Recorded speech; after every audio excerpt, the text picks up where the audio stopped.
Welcome to the Voices of the Goddess podcast. We believe that there is a goddess inside each and every one of us. When we use our voice to share that goddess, we support and uplift each other. Join us each week as we interview women to receive the message of their goddess within.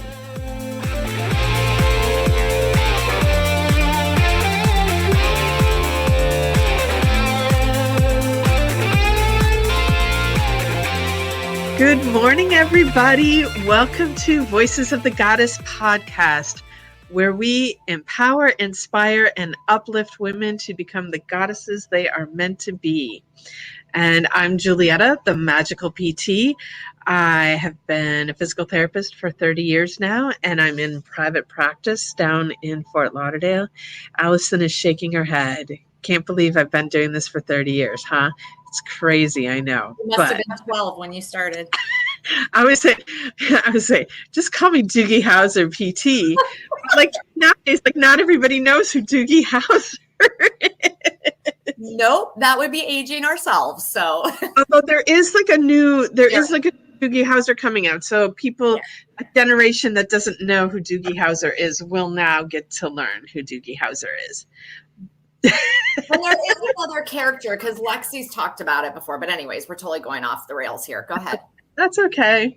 So I'm a Midwesterner, a mother of 2 cats. I'm an artist, a jeweler. I am everything.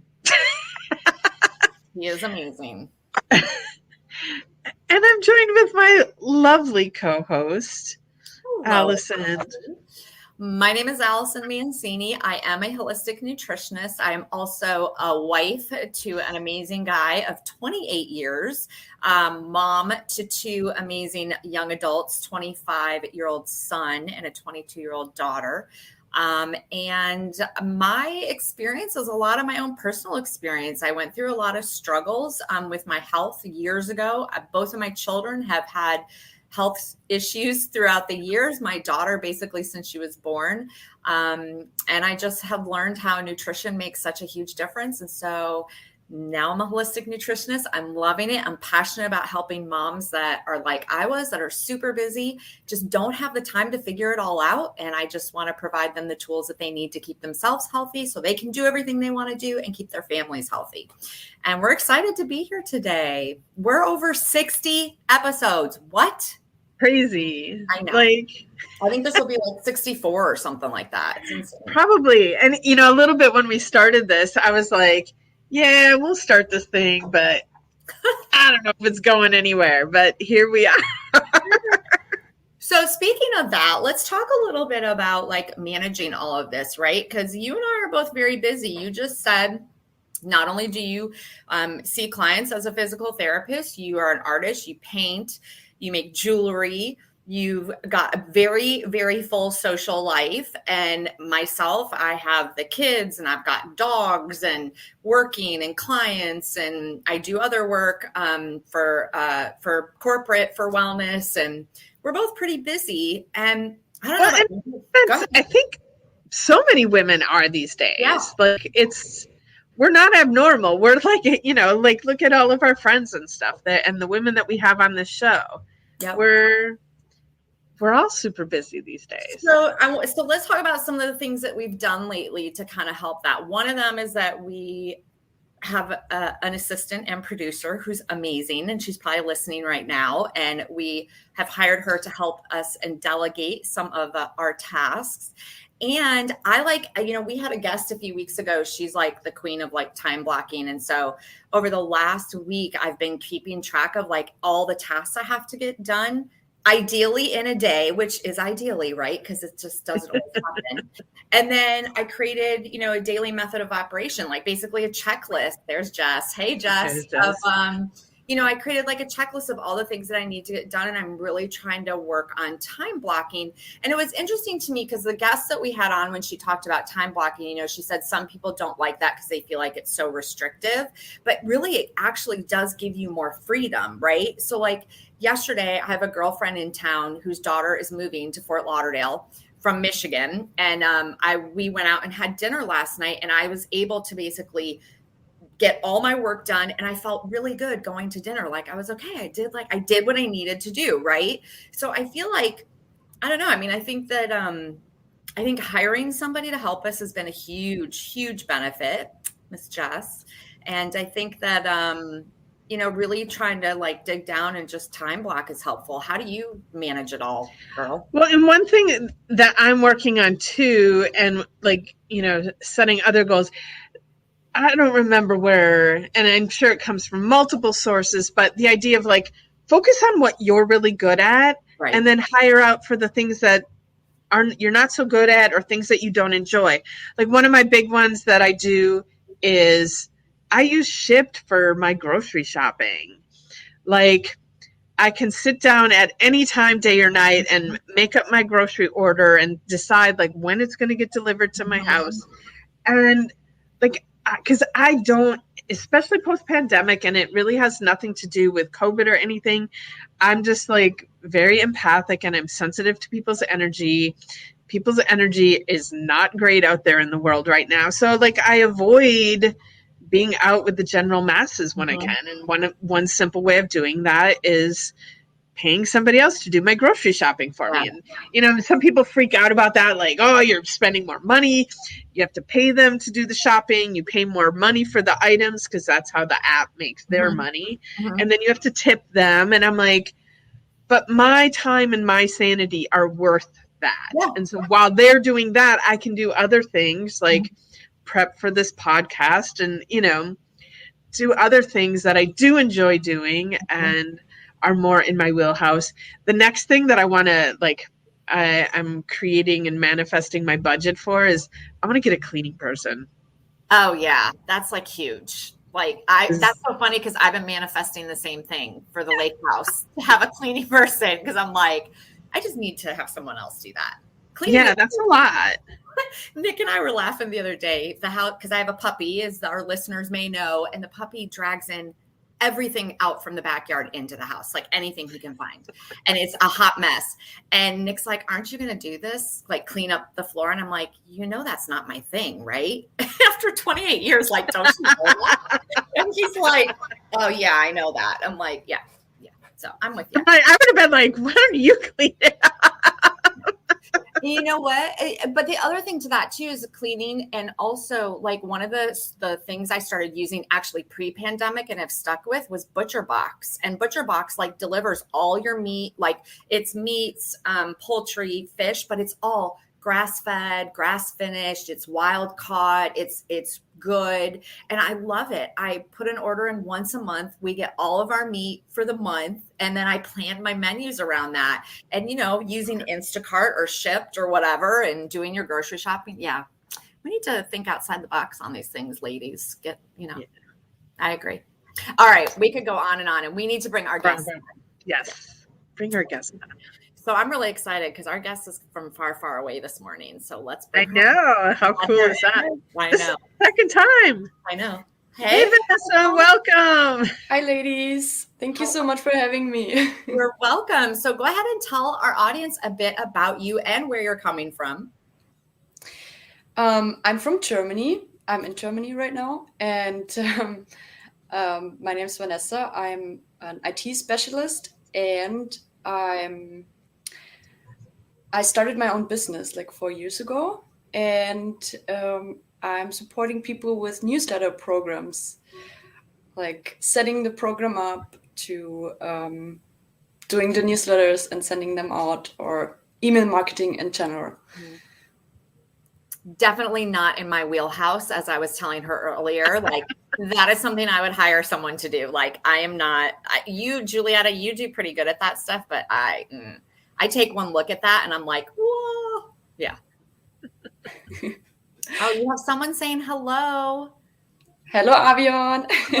Thanks for joining. I love it. Yeah, technical stuff is not so popular. And I work with a lot of women. I feel like a lot of women start their online business nowadays. I love that. And some of them don't want to deal with the technical stuff. And I love doing it.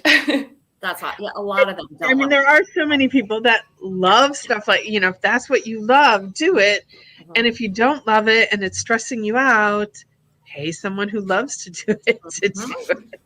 Have someone like Vanessa do it. So you work out completely remotely, so you can work anywhere in the world, right? So yeah, I pretty much did. Like the last 2 years, I've been traveling a lot to the US and other countries, back and forth to Germany. And now I decided to stay here for a little while before I go travel again.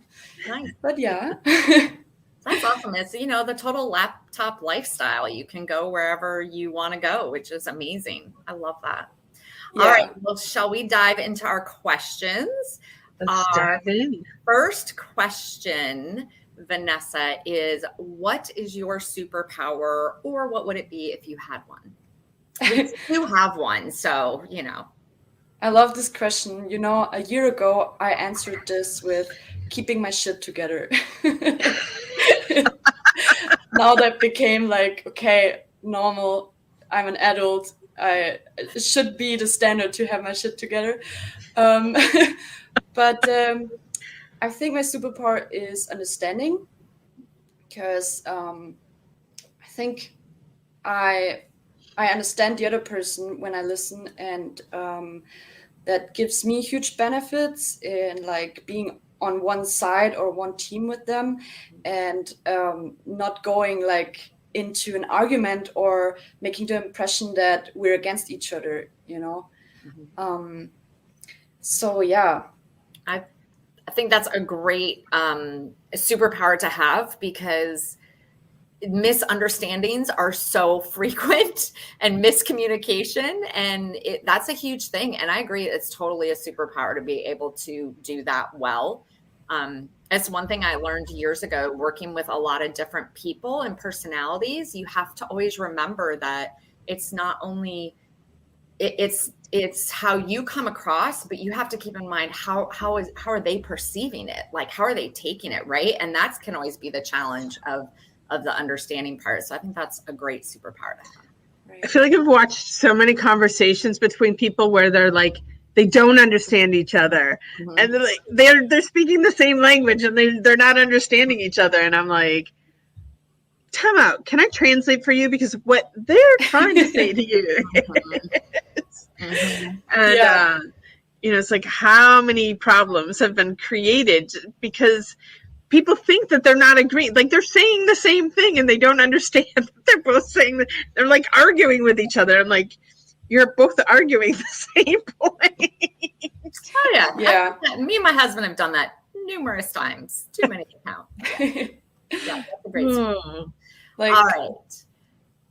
Question two? Yes. Question number 2 is, and we love this question. We love all our questions, but what is one book? Some people have a hard time doing one. So if you have 2, it's okay. What is one book that has greatly influenced your life? It's a German book, and I did research. There's no English translation there yet. But translated, it would be The 7 Pillars of Power. And it's from Suzanne Grieger-Langer. She's German, obviously.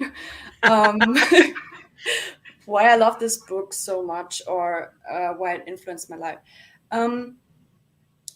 This book is written for the Western world, but with a lot of information from the Eastern world. And it's written in a way so that people, like in the language, I would say. So she's basically taking the 7 chakras and writing them in a way so that so it doesn't come off as woo-woo. So the book is actually written for how would you say, like leaders in a company to manage their employees better. And I love that. As a business owner, you want to be a leader, right? And like in any situation, you want to be a leader, whether it's in your own company with clients, in family situations, or with friends. And so that supported me. And she's just giving so many examples of conversations, psychological background of all of that. So yeah, I really enjoyed that one. Well, I love finally, like science is starting to catch up to spirituality, and science is actually like starting to prove all of these things that people thought were woo-woo.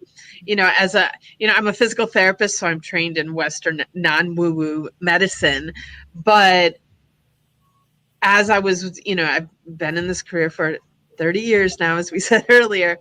But very early on in my career, I started having these experiences that weren't able to be explained in scientific terminology, but experiencing energy and other things. It's like, yes, science is finally catching up and proving that this is real. So it's so nice for those of us who've been woo-woo for a long time to finally have the backing of traditional science and people being able to explain things that seem woo-woo and show people that they're not really woo-woo, that they're real. So I like that. So maybe one day this book will get translated. I know. I'm like, I no wish sprechen Sie Deutsch. No, neither do I. And that's such a bummer because I love that it's taking the chakras and applying them to business and how to communicate with people. Like, can't like Audible translate it? Like, can't we do something here? It sounds really good. Right. I didn't find it on Audible either. Like, I got the real book version of it to read it. And I lent it to a friend because good books have to be lent. Yes, do me a favor and send Jess the title in German and the author so that we have it, because I actually know someone here in South Florida that translates books. Oh wow. Yeah, I can do that. I would love to be able to read that. It sounds like such a great take on the chakras and combining it with business. There's got to be something like that. Yeah. That's awesome. Okay. I love it. All right.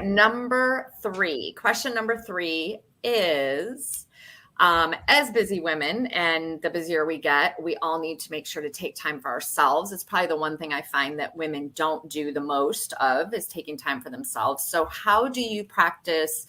And we've decided we're going to call it self-love because it's all about loving you. So how do you practice time for yourself? What is your favorite thing to do to take care of you? That is such a great question. Took me so long to actually build a self-love routine. The thing I love doing most is journaling.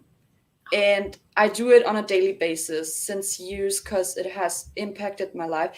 It's working for me. It might be something different for other people, but I have so many journals.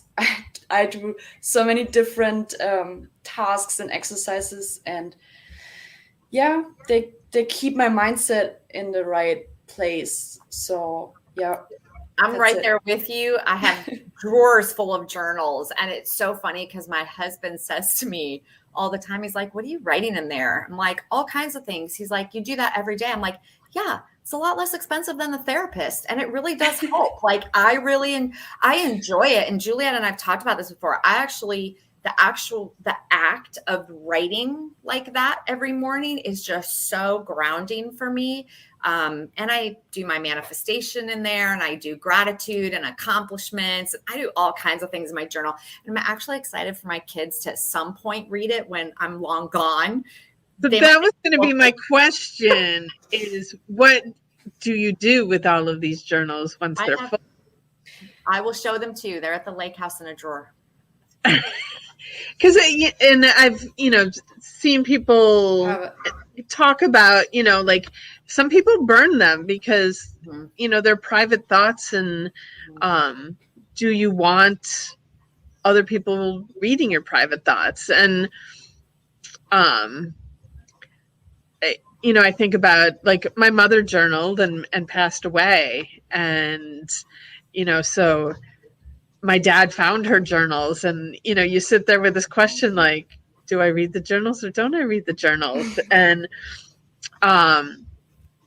but I'm going, like, I think personally for me, like, once I'm gone, if you want to read my journal, I don't care.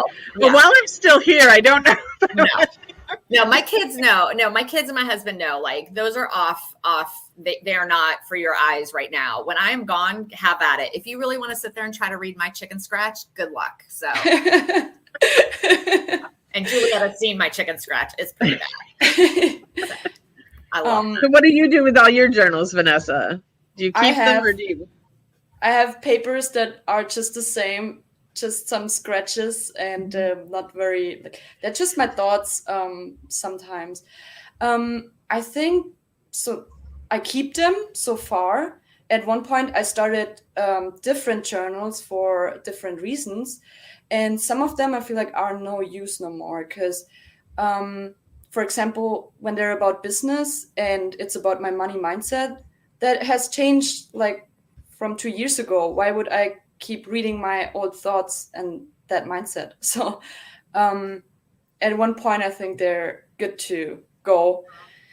And then others, I feel like I'm hanging on to them. Like when they're about love or poems I wrote. And maybe at some point I should let go. But so far, I'm keeping them.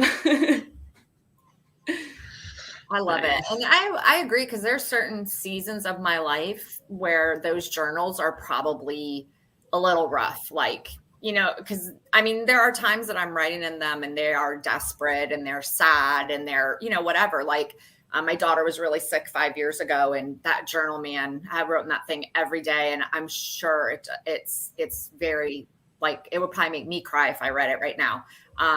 So yeah, I think you're right. Like things, different seasons of my life, maybe those journals need to eventually get burned. I don't know. I hadn't really thought about it much till we started talking. Right. Yeah, why not? I don't know. We'll see. All right. Well, I love it though. I think that's a great practice. And I think it's something that everybody honestly should do at least to some point. So, all right. Last question.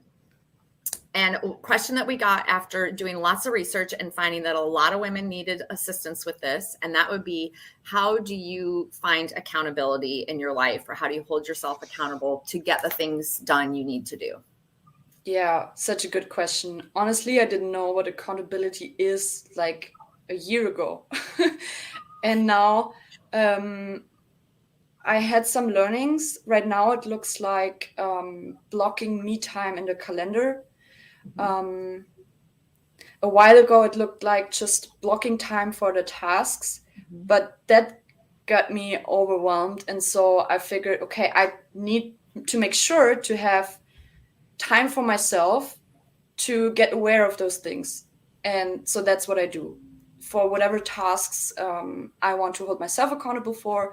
That's working for me right now. The second thing is finding people that also know what accountability is and that are supportive with that. So, yeah. Thanks for the question.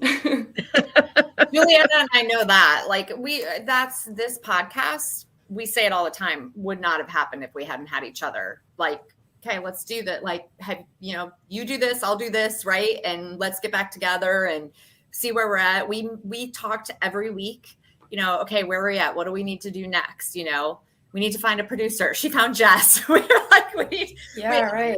At first we were like, we can do this. We can figure it out. And then we were both like, yeah, no, we just need to hire somebody to do that. So yeah, but accountability is huge. And I think it's so helpful to have someone else by your side. And I think there's different accountability partners for different things and different seasons of life. And yeah, I think it's a great idea. Yeah. There's something I'd like to add that I was listening in an audiobook yesterday. And I guess it stuck with me because I think it's true. And the guy said, when we are in service to others, we're more likely to be accountable. So when we have a partner, a buddy, or whatever it is, and when we are only like we're thinking we're doing this for ourselves only, then we're less likely to follow through, which is true for me because my projects, my tasks, I tend to put them last. And what he suggested was a mindset shift with how we're thinking about these tasks. Because when I'm doing projects, I could also think that I'm serving others with these projects that I'm providing or doing. And it's actually true. When I'm doing a webinar, I'm doing this for others, and it's not necessarily my project. And in my mind, I was doing it for myself. But it's this shift in the thinking that got me more likely doing it. And that's crazy. So yeah. Even this podcast, like if this podcast was about Allyson and myself, we would have been done a long time ago. And it was, we started this in the pandemic. Like, what can we do to help support people through this pandemic? And, as women, we decided we specifically wanted to support other women. And so, we were doing that for them, but then also getting the feedback from women out there in how much this podcast was supporting them. Like, that's what keeps it going. Because again, if it was just about Allyson and I, we wouldn't be here today. We do this to serve others. And that's, and I just finished listening to Think Like a Monk. And that, like, giving away the ending, but they talk about it throughout the book, but then in the end, like, the thing that he says is like, the true key to living a life like a monk is living a life in service. And so whatever you're doing, thinking about how you are serving others. And that means also to serve others, you have to take care of yourself. Otherwise, you won't be there to serve others. Right. So, because as women, we often just go into that service of others and forget that to be able to do that, we must serve ourselves first. So don't forget that, ladies. True. Yes. Very so true. Okay. So I have one final question for Vanessa before we do our takeaways. You are, I know you speak German fluent, you speak English amazing. Is that something you have to learn in school? Do you have to learn English there? Yeah, we do learn English in school. I was not good in English though when I was very in school. Good. I learned it through traveling and talking to people. Yes, just through travels. Because it's the listening, and I found it interesting. I remember I was in New York, and this guy from Queens, he had this thick slang, the way he was speaking, and I found it amazing. I thought it's so cool. And I asked him what he meant by that, because you have so many sayings to learn that are not in the books, of course. But yeah, I also like the American culture, so yeah. That's awesome. I mean, I have a girlfriend who moved to Mexico City right after we left college because her fiance, that's where he was from. They met in the United States at school, and she went down there. And that's how she learned the language. Was no one spoke English around her, and she watched TV. She said she watched the soap operas. That was the best way, she said. And just being around people all the time, she's just picked it up. And now she's like totally fluent in Spanish. It's crazy. So yeah. Cool. Awesome. Cool. Okay. So takeaways. Julietta, are you ready with your takeaway? I am ready. So talking about your German book and relating the chakras to business, just reminded me, because I'm creating a webinar about self-care for back pain. And it was the thought that I had early on when I was creating the webinar to talk about the chakras, and then it got lost somewhere. So this was like my reminder to make sure to add that into my webinar. So thank you for bringing that up and reminding me. So that's okay, my takeaway. That's giving me goosebumps on Big Magic, right? You realize that, the book that we're reading. I'm like, okay, that's an idea. It's out there. You need to take it and run with it, girl. So my takeaway also is about this book, only because I'm so fascinated by taking those chakras and applying them to business and communication. I'm really going to do some research and see if I can find something here in the United States in English that is something close to that.